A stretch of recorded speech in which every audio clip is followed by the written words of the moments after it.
Football, fun. Manchester United, Premier League, UEFA Champions League, Reading, Norwich, MK Dons. What's it all mean? When you put it all together, you've got all these pieces of the jigsaw, and we need to create a picture.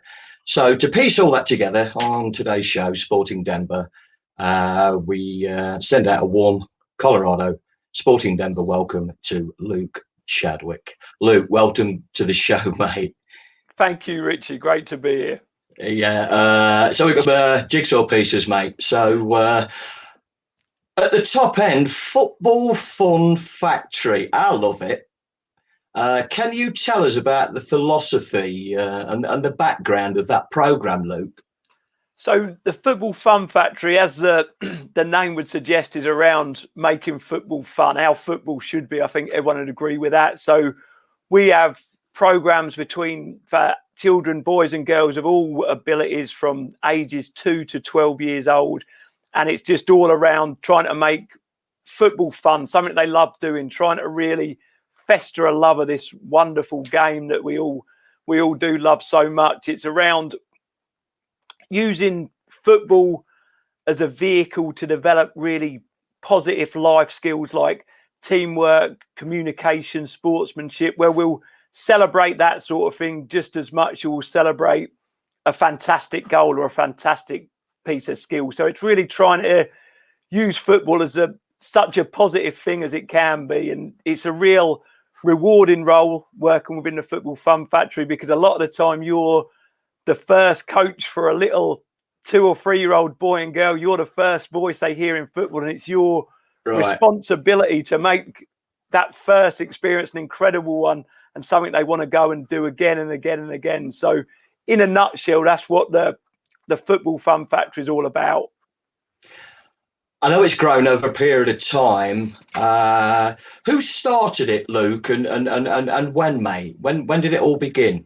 So it started probably around 2 years ago now with one of our co-founders, James Cutting. He started the organisation just as sort of a one-man band, and he wanted to be the coach, and it grew so quickly, and he got so many participants that his fellow co-founder Johnny Martin come on board. That was probably about just over a year ago, and in the space of the last 12 months, we've grown and grown now to a team of 9 franchisees, as you can see on the screen there. And it is just like-minded people that are determined to make children's first experience or their youngest experience in the game as a fun one. So when you're an old sod like me, when you're 40 odd years old, you're still like me, stumbling around the village green, having a kickabout on a Saturday afternoon, because I love it. And I love it because my first experience as a child were incredible ones where the coaches sort of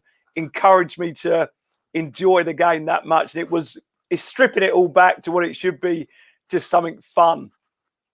And whether any of those kids, grow and mature over the next, couple of decades, whatever level they play, just for the love of the game, Luke, and continue playing whatever level they find, right?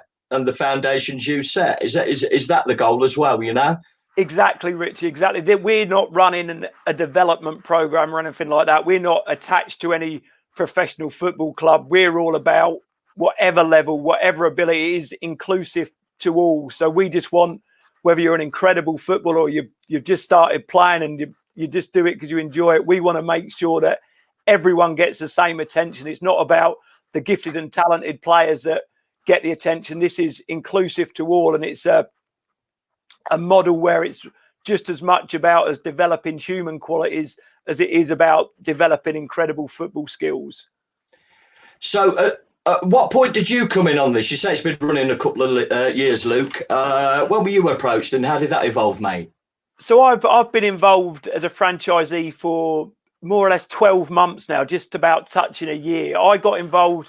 We all had a relationship working at a football club. I used to be a professional footballer, and when my career came to an end, it was a real tough time for me, sort of mentally dealing with the fact that I weren't a football player having the best job in the world anymore. And I went down the coaching route, went and completed my UEFA B, UEFA A youth awards, advanced youth award, and went into coaching at a professional club's academy. And it should have been the dream job, but it didn't sit well with me. I weren't really enjoying my work as much as I should. I was lucky enough to work with fantastic people and fantastic players, Sure. but it sort of came away from the enjoyment that I remember as a kid, when there weren't as much training for these elite players. It was sort of finding your own way a little bit more. And it seemed to me like a lot of the players were there just to become professional footballers. And the journey wasn't being enjoyed as much as it could be. I weren't seeing enough smiles on the kids' faces, like just having an incredible time playing. I mean, don't get me wrong, that could have been down to my training sessions why it was like that. But it was just right. When James and Johnny approached me about the Football Fun Factory, and they spoke about it with such passion, and it's just simply stripping the game back to just running around with a smile on your face and just doing it because you love it. There's no other motive behind it. It's not about becoming a professional player. Of course, if you play a lot of football, you're going to improve, but at the same time, it's about playing in a team, having them experiences and developing incredible human qualities, which you can do by playing sport, whatever level that is. It's sort of, on that development, and you say the fun side of it, which sort of, it's grabbed you. That's just like that pathway, which we put in the intro to the write up on it. Because my question is, you sort of answered it. Top player, fantastic player. We'll touch on that later. Qualified licensing, brilliant. But you've chosen that pathway on a personal note, and you've touched on it a little bit, Luke. Can you go a little bit more in depth of maybe joining that up to, this is what I do because, and as a kid, this is why I'm doing it now?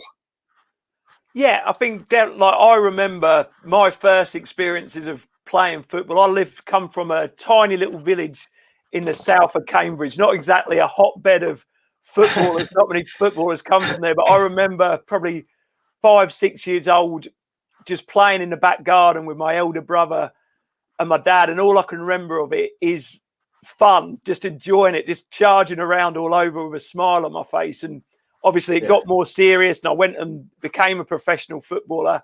And like I mentioned, went through that process, absolutely love it. A dream job. I couldn't ask for any more, whether I played for Manchester United at the start of my career or Cambridge United at the end of my career. I loved the whole journey. But then it was a struggle coming to terms with that journey ending. And as I mentioned, I was coaching in an academy environment where it was just a little bit too serious for me. And I think coming out of professional football altogether, doing something like that, it's good for me personally because it feels free. I feel so free in what I'm doing, so released from the seriousness of professional football. And now to really help children of them ages of as young as 2 and up to 12 to try and love this game as much as I do, and I still do. That's probably the goal and what the carrot that keeps me wanting to do it and carry on doing it and carry on doing it. Do you want to enlighten our listeners, mate, on going through that? You've had your kick around in the back garden and stuff like that.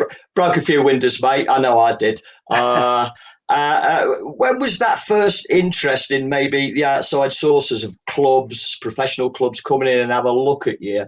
And how did that develop with your career? Yeah, so like I say, I probably started playing organised football as an 8-year-old. It was under 9s back then, and it was, I don't know if you remember, Richie, it was straight onto an 11-a-side pitch with full-size goals. So you had these little 8 and 9-year-olds running around on a huge football pitch. And what was probably different about me to my peers who I played with, you might not believe it now, but I was incredibly fast as a child. So how it used to work was, I'd be the centre forward, the striker. My teammates would kick the ball as hard as they could. It went over the defender's head, and I'd chase it and get a huge amount of goals from a young age, have real success of a young age. Probably weren't technically that much different to anyone else, but because I was so fast, I used to score all the goals. So that gave me the probably the confidence to carry on and believe that I was better than anyone else in the area where I lived. And because I used to play just against other village teams sort of out in the sticks where I live, I was the best player. Everyone knew I was because I'd be the one that scored all the goals. So that probably helped me growing up, because I was a real quiet, shy boy. But on a football pitch is where I had so much confidence, because I'd know that I'd score 7 or 8 goals. So that probably continued. And I went and played for the area team, the Cambridge schools team. And again, probably as a 13, 14-year-old, still scoring loads of goals. And it was the back of that where I got scouted to go up to Manchester United. So I went up for a trial at Manchester United as a 14-year-old boy. I'd played at Arsenal as well for the season before, and I never really enjoyed going to training. It weren't that far from my house, Arsenal, which I'd go there once a week and play for them once at a weekend. And I used to be known to sort of make up a little tummy bug or something to me mum, so I didn't go to training, because I'd just rather knock about with my mates and travel all the way there. And it was always just a bit of a pain. Don't get me wrong, Arsenal was an incredible football club. That was just how I was back then. And then I went up to Man United, who obviously still now is a huge club, but back then they were far and away the best club for a kid to go and play at. Like at my age, they were so far ahead of everyone else. So I was so excited to go up there. But again, still as a quiet, shy lad, I was really nervous getting the train up to Manchester to seeing what it'd be like. But the second I went into that football club, I fell in love with it. I've never been made to feel so important, so special. As soon as I got there, they made me feel so at ease, as they did everyone else. And I stayed in a hotel for a week with probably 14, 15 other talented boys of my age from around Britain. So there were Scottish boys, Irish boys from Newcastle, and we were all there on trial and done well on the trial. Played a game against Nottingham Forest at the training ground as an under-14 game. I remember it distinctly. Then they took us all back to the airport or to the station for me to get a long old train ride home, 3.5, 4 hours. And by the time I got back to the station where I lived, the village where I lived, my mum had picked me up and said that Alex Ferguson had been on the phone to her and asked me if I'd sign for schoolboy. So as soon as you hear that, it was like there was no other club. And for him, like, that was the absolute genius of the man, because he wouldn't just do that for me, he'd do it for everyone. The way he treated people, the relationships he built with people, he had everyone pulling in the same direction, which made that football club as obviously the success that they had during his tenure there. Do you think, we're not going to go deep into Fergie, genius, legend, you could write several volumes on him anyway. Was there a fun aspect with, I know he had a strict regime and everybody towed the line and accountable. Was there a real fun aspect with Fergie that you've taken into these younger kids, mate?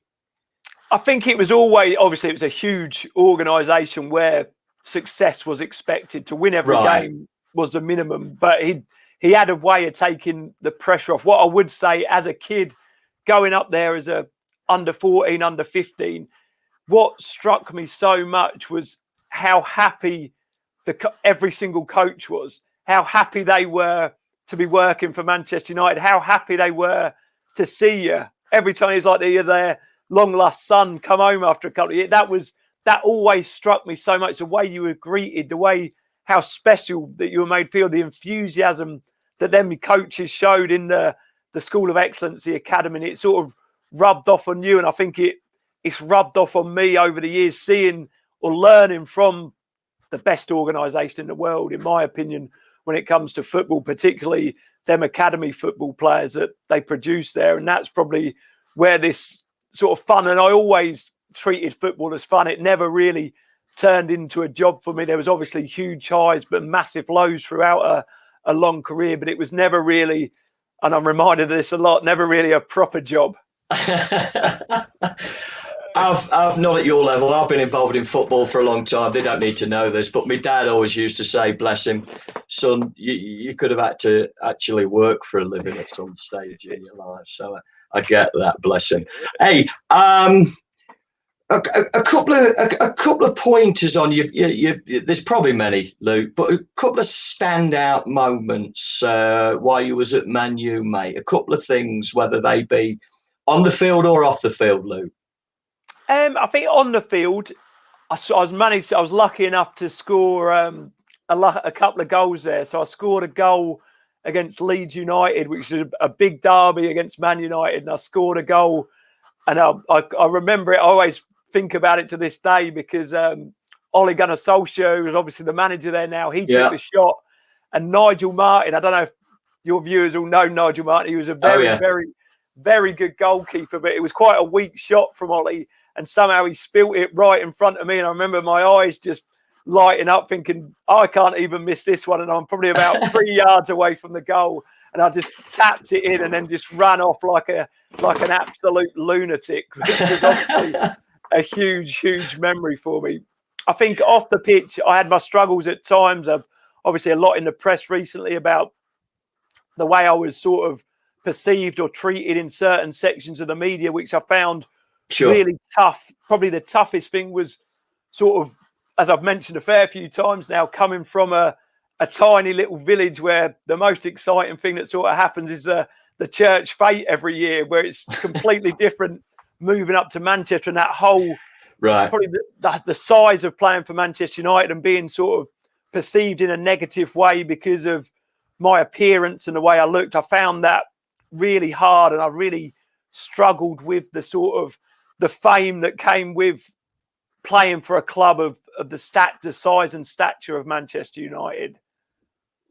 For any viewers out there, you want to Google what Luke's just been talking about there. We're not going to follow on with that in the show, but on behalf of myself personally and Sporting Denver, I think you're a brave, courageous, fine young man, as Brian Clough would say, my friend.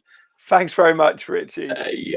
And bringing that and turning that round into the younger generation is very commendable, sir. I tip my hat to you. Thank you.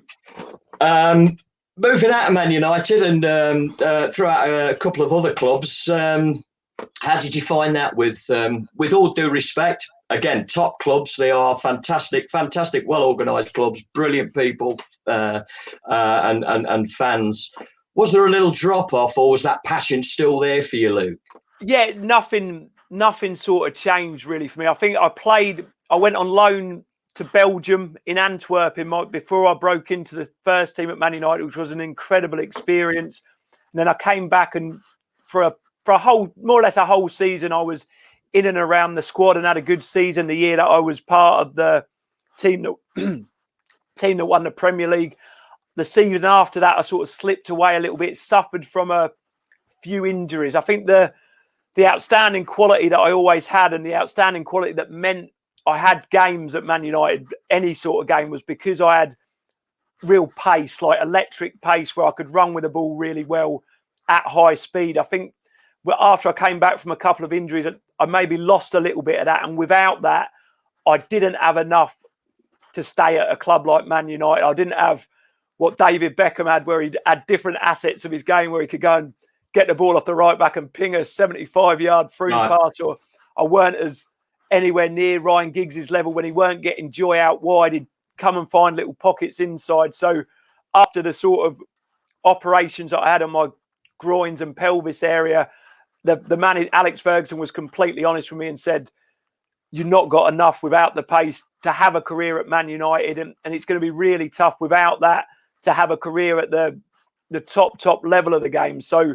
when I went on loan to Reading and then to Burnley, that was really just trying to find another pathway. Obviously, that was hard to hear, but I appreciated the honesty. And I loved every single club that I went at. I just loved being a footballer. I never saw it as a step down going to play for clubs in the lower leagues. I felt extremely honoured and lucky to have represented a club like Manchester United in my career. But I also feel really honoured to have played for every club that I went for. I probably had the next few years, my time at West Ham, Stoke to a certain extent, was trying to find a different style of play. I was still playing out on the wing, but whereas in my younger days, I'd just stay on the touchline, get the ball and then just run every time I got it. It was sort of trying to be a bit more intelligent, of finding little pockets inside and being more effective in central areas of the pitch. So that was probably a transition that took me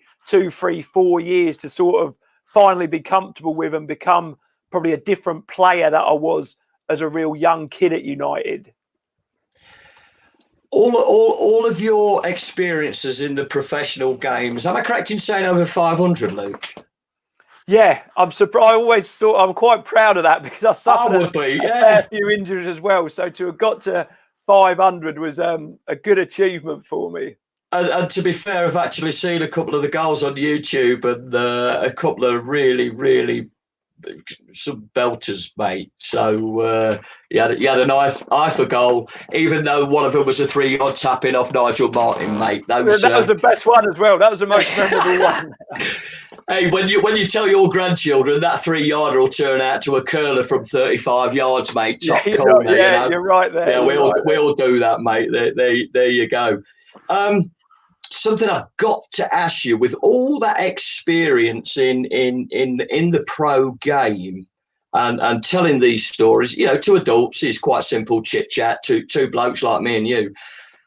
How do you evolve that into talking to a 9, 10, 11-year-old within the fun factory? How do you break it down for them? Yeah, I think because it's so far away from that, I think maybe when you get to 9, 10, I get a little bit of buy-in from the kids because their parents might remember I was. So they know that I was a professional footballer, and it gets you to buy in. But I don't think that helps really in the long run, because I think as a coach, you get sussed out quite quickly. There's the age-old adage of they don't care what you know until they know how much you care. And I think that is something that I always take with me, because no matter of what I've achieved or played professional football, it don't matter a jot really unless they know that I'm buying into them. All that matters is, it's good that I've had that experience, but all that matters of what I'm saying is it helping them? It's pointless me spouting off what good goals I scored or how good I was, because all I'm interested in is making it their session better or their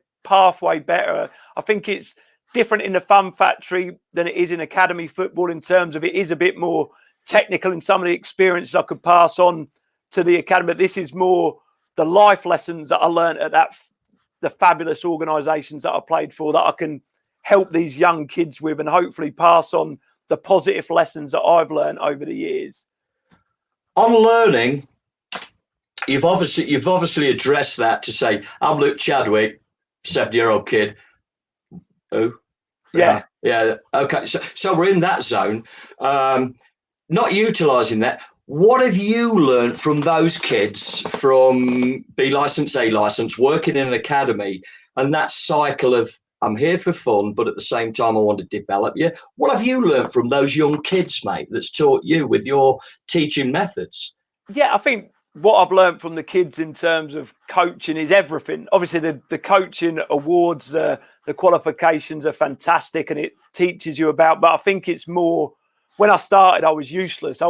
I'd just come out of professional football, stopped playing, straight into coaching, and I'm at the side of the pitch barking at these 14, 15-year-old boys wanting to win a game of football that doesn't matter a jot whether we win or lose. No. I'm moaning at the referee. I'm setting a terrible example, Richie, but I'm quite good at sort of self-analysing and reflecting. So whether it was a session I took with Cambridge United under-18s or a session I took with a TOT session with 16, 2 and 3-year-old kids, I'm always sort of reflecting of what I can do better. And the biggest thing for me is that I've taught is it can't ever be coach orientated. Every single thing has to be about the children, regardless of the age, your ability. The only reason you're there is to give them a good experience and to help them mature, improve as footballers firstly, but even more importantly, trying to set them examples as a person. And that's what, whether you play for Man United or you end up being a doctor, all that really matters is the person you are. I'm sure you'd agree with that, Rich. And whether you're, whatever you achieve in life, you're going to be sort of judged on the person you become, in my opinion. Is the human currency from you, the feedback from your sessions, and obviously they're all planned and set up, the human currency coming off that field, would you say that smile is priceless over sort of the improvement of the player, the development of the player? What are your thoughts on that, Luke? 100%. 100%. I'll judge every session I do on who's smiling at the end of it, not whether little Johnny's improved his left foot or little Mia's had a dribble there. The most rewarding training session I've ever done in football, both as a player and a coach. I was working with an under 16, under 18 team, and then I moved into to set up my franchise with a football fun factory. And my first session was a session in the local village hall, and I had 14 2 to 4 year old kids, and I was so far out my comfort zone. It was incredible. I'd set all my cones up. I had these big soft footballs, little footballs. I had all these little boys and girls sat around me, their mums and dads at the side. I'm so nervous around this. And I've told them what I want them to do. They've got up. They're obviously 2 to 4 years old. They've not listened to a word I've said. They're kicking my footballs everywhere, throwing the cones about. At the end of that session, they all left with a huge smile on their face. And they were saying to their mummy and daddy as they left, I can't wait for football. I can't wait to do football again. And that is the best I've ever felt in terms of any session I've ever been part of. It was so rewarding. And obviously the majority of these, it's the first time they've ever done a football session as well. So that's so for me, it's all about the enjoyment of the session, and development comes second, particularly what I'm doing now. I understand in academy football that development is obviously hugely important, but at the same time, fun has to come above development, because 99% of them aren't going to become footballers. So the journey has to be an incredibly enjoyable one and an incredibly rewarding one. You've Football Fun Factory. You've just you're increasing your staff numbers. How did you come across Freya? What evolved from there, and what's the intent on maybe increasing the female staff?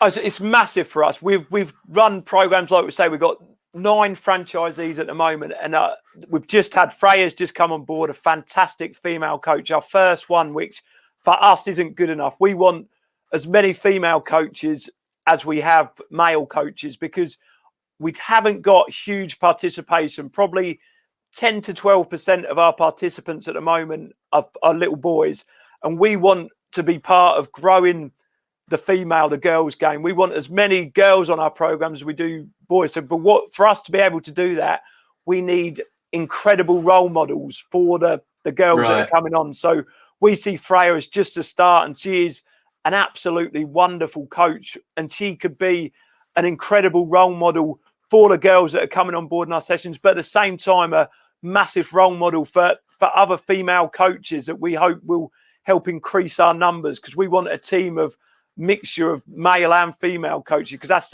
that's the only way that we can grow to the size that we want to grow. I think it's imperative that we share the game with everyone, whether, whoever we are on the planet, we share the game, because the game is out there for everyone, right, Luke?